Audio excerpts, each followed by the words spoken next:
짧은 말씀으로 은혜를 나누는 시간, 은혜의 단비. 매주 수요일은 세기로 부천교회 최선 목사님의 말씀과 함께합니다.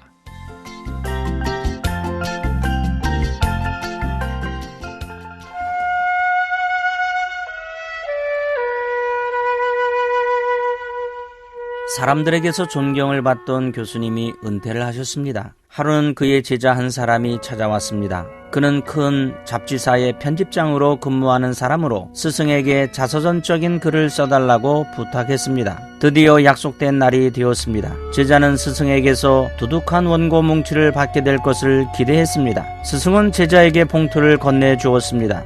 그런데 뜻밖에도 그 안에는 종이 한 장만 들어 있었습니다. 거기에는 단 한 줄로 이렇게 적혀 있었습니다. 모든 것이 하나님의 은혜였습니다. 제자는 실망한 눈빛으로 스승을 쳐다보았습니다. 그때 스승은 제자에게 이렇게 말했습니다. 자네에게 원고 청탁을 받고 나서 내가 걸어온 길을 한번 깊이 되돌아보았네. 물론 내가 교회 장로로서 또 교수로서 여러 일을 했다고 하지만 따지고 보면 그것은 내가 마땅히 해야 할 일들이었네. 그 모든 것이 깊이 생각해보면 하나같이 하나님의 은혜였다네.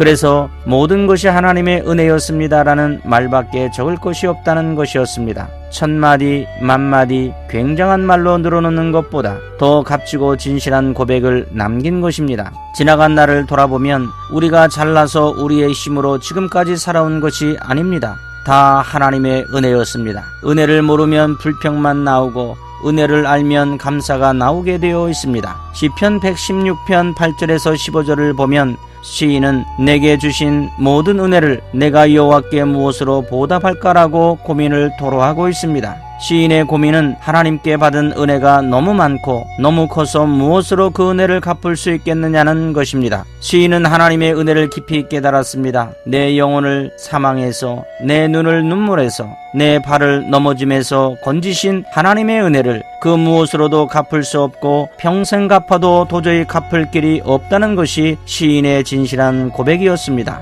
시인은 하나님께로부터 받은 은혜가 갚을 길 없는 은혜임에도 불구하고 포기하지 않고 끈질기게 어떻게 하면 그 은혜를 갚을 수 있을까 고민하고 있었습니다. 우리는 이 고민에서 어떻게 해서라도 하나님을 기쁘시게 하기 위하여 그 무엇으로라도 드리려는 시인의 아름다운 마음을 보게 됩니다. 그 어떤 대가를 치르더라도 그 어떤 형식이라도 다만 얼마라도 그 은혜를 갚으려는 것이 시인의 간절한 소원이었습니다. 어떻게 하면 하나님의 은혜에 보답할 수 있을까?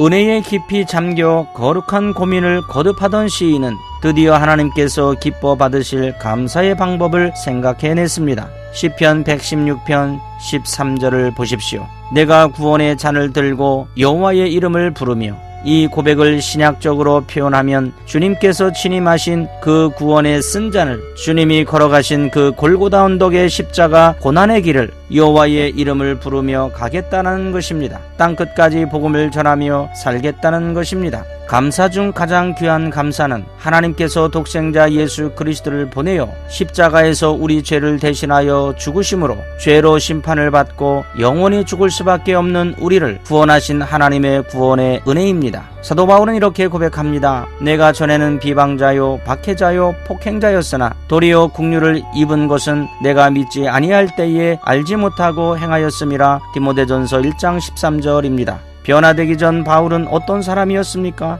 바울은 예수 믿는 사람들을 잡아 옥에 가두고 예수 그리스도의 증인 스데반을 돌로 쳐 죽이는데 친히 가담했던 박해자요 폭행자요 살인자였습니다. 이러한 바울이 모든 죄를 용서받고 뒤늦게 예수 그리스도의 종으로 이방인을 위한 전도자로 부름을 받았습니다. 전에 행한 일로는 죽어 마땅한 죄인이었지만 하나님의 국률로 말미암아 영광스러운 사도가 되었습니다. 사랑하는 극동방송 가족 여러분, 바울은 그 은혜를 무엇으로 보답할까? 무엇을 드려야 그 크신 은혜를 조금이라도 갚을 수 있을까? 깊이 생각했습니다. 바울과 같이 구원받은 우리는 날마다 이 말씀을 심령에 새깁시다. 로마서 14장 8절과 빌립보서 1장 20절에서 21절입니다. 우리가 살아도 주를 위하여 살고 죽어도 주를 위하여 죽나니 그러므로 사나 죽으나 우리가 주의 것이로다. 나의 간절한 기대와 소망을 따라 아무 일에든지 부끄러워하지 아니하고 지금도 전과 같이 온전히 담대하여 살든지 죽든지 내 몸에서 그리스도가 존귀하게 되게 하려 하나니 이는 내게 사는 것이 그리스도니 죽는 것도 유익함이라. 아멘.